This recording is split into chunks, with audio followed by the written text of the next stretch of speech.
नमस्कार दोस्तों, कैसे हो आप सब। आज हम जानेंगे एवरेस्ट कांटो सिलेंडर शेयर प्राइस टारगेट 2024, 2025 और 2030 के बारे में। आखिरी इन सालों में शेयर की वैल्यू कहाँ तक जा सकती है। तो दोस्तों, जैसा कि हम जानते हैं, अगर हमें किसी भी कंपनी के शेयर की टारगेट वैल्यू को निकालना है तो उसके लिए सबसे पहले हमें कंपनी की कुछ ज़रूरी चीज़ों को देखना होगा। तो चलिए फटाफट से उसको देख लेते हैं और जान लेते हैं भाई कंपनी में निवेश करना एक बेहतर विकल्प हो सकता है नहीं। तो सबसे पहले यहाँ पे कंपनी की प्रोफाइल आपको देखने मिल जाएगी। कंपनी की जनरल चीज़ें यहाँ पे दी हुई है। तो इसमें अगर इंपॉर्टेंट चीज़ को देखें तो मार्केट कैप वैल्यू कंपनी की 1574 करोड़ की रही हुई है और कंपनी जो है गैस डिस्ट्रीब्यूशन का काम करती है मुख्य रूप से। ठीक है, और कंपनी की वेबसाइट यहाँ पे आप देख सकते हो। अगर कंपनी की कुछ रेवेन्यू सोर्स की बात करें तो कंपनी के द्वारा मुख्य रूप से स्टील गैस सिलेंडर का उत्पादन किया जाता है। कंपनी के मुख्य 3 मैन्युफैक्चरिंग प्लांट्स रहे हुए हैं, जिसमें पहला प्लांट जो है तारापुर में आया है, दूसरा कंडला में और तीसरा प्लांट दुबई के जाफजा में रहा हुआ है। कंपनी के द्वारा 1 लीटर से लेकर 3000 लीटर तक की कैपेसिटी वाले सिलेंडर को बनाया जाता है। अपने काफ़ी सालों के अनुभव और समय के साथ लगातार आगे बढ़ते हुए कंपनी लगभग सभी सेक्टर में उपयोग होने वाले सिलेंडर को अपने प्रोडक्ट्स पोर्टफोलियो में शामिल किया है। तो देखिए, कंपनी ने जो है लगभग सारे ऐसे सेक्टर को अपने अंदर कवर किया है जिसमें इन चीज़ों का उपयोग होता है, जैसे सीएनजी स्टील सिलेंडर हो गए। ठीक है, इसके अलावा अगर इस लिस्ट को देखें तो यहाँ पे आप लिस्ट देख सकते हो। कंपनी जो है इन्हीं सेक्टर में अपनी सर्विसेज को दे रही है। Industrial gas cylinder, medical application, ठीक है, इन सब चीज़ों में कंपनी सर्विसेज देती है, जिसकी काफ़ी ज़्यादा डिमांड देखी जा सकती है। तो ये थी भाई कंपनी के बारे में जानकारी। अब हम कुछ ज़रूरी चीज़ों को देख लेते हैं। तो सबसे पहले पिछले 5 सालों में शेयर की कीमत में बड़े बदलाव। तो अगर 20 मई 2019 को देखें हम तो कंपनी के शेयर की वैल्यू 26 रुपये के आसपास ट्रेड किया करती थी। और अगर 5 सालों के बाद 20 मई 2024 को देखें तो कंपनी के शेयर की वैल्यू 26 रुपये से बढ़ के 142 रुपये हो गई और ये मैक्सिमम गई है 291। तो इससे कहा जा सकता है भाई कंपनी ने पिछले 5 सालों में 26 रुपये से लेके 291 रुपये तक का सफ़र पूरा किया है। यानी कंपनी ने 451% का रिटर्न दिया है पिछले 5 सालों में, जो कि एक अच्छा संकेत है निवेशकों के लिए। तो अभी हम इसको एक प्लस पॉइंट दे सकते हैं। तो यहाँ पर हमने एक वाइट बोर्ड को रखा जहाँ पे प्लस पॉइंट और माइनस पॉइंट देंगे। ठीक है, तो कंपनी ने अच्छा रिटर्न दिया है तो इसको हमने प्लस पॉइंट दे दिया है। तो दोस्तों, कंपनी ने पिछले 5 सालों में तो अच्छा रिटर्न दिया है, पर अभी हमें ये भी देखना पड़ेगा भाई आने वाले सालों में कंपनी अच्छा रिटर्न दे भी पाएगी या नहीं। तो उसके लिए हमें कंपनी के पिछले 5 सालों की फाइनेंशियल रिपोर्ट को देखना होगा।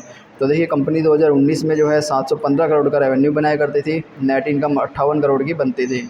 और अगर 5 सालों के बाद देखें 2023 में तो कंपनी का रेवेन्यू 715 करोड़ से बढ़ के हो गया है 1288 करोड़ और नेट इनकम 58 करोड़ से बढ़ के हो गई है 76 करोड़। ठीक है, मतलब कंपनी जो है फाइनेंशियल रूप से लगातार ऊपर जाते हुए देखी जा सकती है, स्ट्रॉन्ग चल रही है, जो कि ये भी एक अच्छा संकेत है। तो इसको भी हमने एक प्लस पॉइंट दे दिया है। उसके बाद हम देखेंगे कंपनी की संपत्ति में होने वाले फेरफार, क्योंकि दोस्तों हमें ये भी देखना ज़रूरी है कि भाई कंपनी के जो एसेट्स हैं यानी कंपनी की संपत्ति, उसमें कंपनी बढ़ोतरी कर रही है या लगातार उसमें गिरावट हो रही है। तो देखिए, कंपनी के बाद 2019 में 1033 करोड़ की संपत्ति हुआ करती थी और अगर 2023 में देखें तो कंपनी के पास 1292 करोड़ की संपत्ति रही हुई है। तो इसमें ज़्यादा बढ़ोतरी तो देखने नहीं मिली, पर लगभग धीमी गति से एक अच्छी बढ़ोतरी देखने मिल सकती है। ठीक है, तो इसको भी हम एक प्लस पॉइंट दे सकते हैं। तो हमने यहाँ पे इसको एक प्लस पॉइंट दे दिया है।